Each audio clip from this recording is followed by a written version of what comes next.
പശ്ചിമ ബംഗാളിലെ 4 ലോക്സഭാ മണ്ഡലങ്ങളിൽ നാളെ വോട്ടെടുപ്പ് നടക്കും. ശക്തമായ ത്രികോണ മത്സരമാണ് ഈ മണ്ഡലങ്ങളിൽ നടക്കുന്നത്. കേന്ദ്രം ഭരിക്കുന്ന ബി.ജെ.പി. സർക്കാരിനും സംസ്ഥാനം ഭരിക്കുന്ന തൃണമൂൽ കോൺഗ്രസ് സർക്കാരിനുമെതിരായ ശക്തമായ ജനവികാരം ബംഗാളിൽ പ്രകടമാണ്. പ്രധാനമന്ത്രിയായിരുന്നു ബി.ജെ.പിയുടെ താരപ്രചാരകൻ. സന്ദേശ് ഖാലി വിഷയം ആളിക്കത്തിച്ച് വർഗീയ ധ്രുവീകരണം ഉണ്ടാക്കാനാണ് നരേന്ദ്രമോദി ശ്രമിച്ചത്. എന്നാൽ ഗവർണർ സി.വി. ആനന്ദ് ബോസിനെതിരായ ലൈംഗിക പീഡന പരാതി ബി.ജെ.പിക്ക് തിരിച്ചടിയായി. ബംഗാളിൽ സ്ത്രീകൾ സുരക്ഷിതരല്ലെന്ന ബി.ജെ.പിയുടെ ആരോപണത്തെ ആനന്ദ് ബോസിനെതിരായ ലൈംഗിക പീഡന പരാതി ഉയർത്തിക്കാണിച്ചാണ് തൃണമൂൽ കോൺഗ്രസ് പ്രതിരോധിച്ചത്. കേന്ദ്ര സംസ്ഥാന സർക്കാരുകളുടെ തെറ്റായ നയങ്ങൾ ഉയർത്തിക്കാണിച്ചാണ് ഇടതുപക്ഷവും കോൺഗ്രസും പ്രചാരണം നടത്തിയത്. മുർഷിദാബാദ് മണ്ഡലത്തിൽ മത്സരിക്കുന്ന CPIM പോളിറ്റ് ബ്യൂറോ അംഗം മുഹമ്മദ് സലീമിന് വ്യക്തമായ മുൻതൂക്കമുണ്ട്.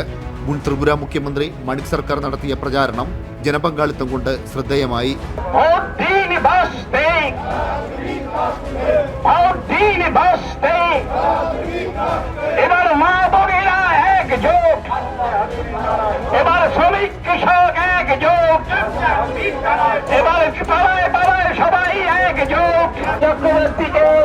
പ്രധാനമന്ത്രി നരേന്ദ്രമോദി ബി.ജെ.പിയുടെയും പശ്ചിമബംഗാൾ മുഖ്യമന്ത്രി മമതാ ബാനർജി തൃണമൂൽ കോൺഗ്രസിന്റെയും പ്രചാരണ പ്രവർത്തനങ്ങൾക്ക് നേതൃത്വം നൽകി.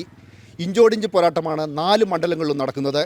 അതേസമയം ഇടതുപക്ഷ പാർട്ടികളുടെ ശക്തമായ തിരിച്ചുവരവ് പ്രചാരണ രംഗത്തുടനീളം പ്രകടമായിരുന്നു.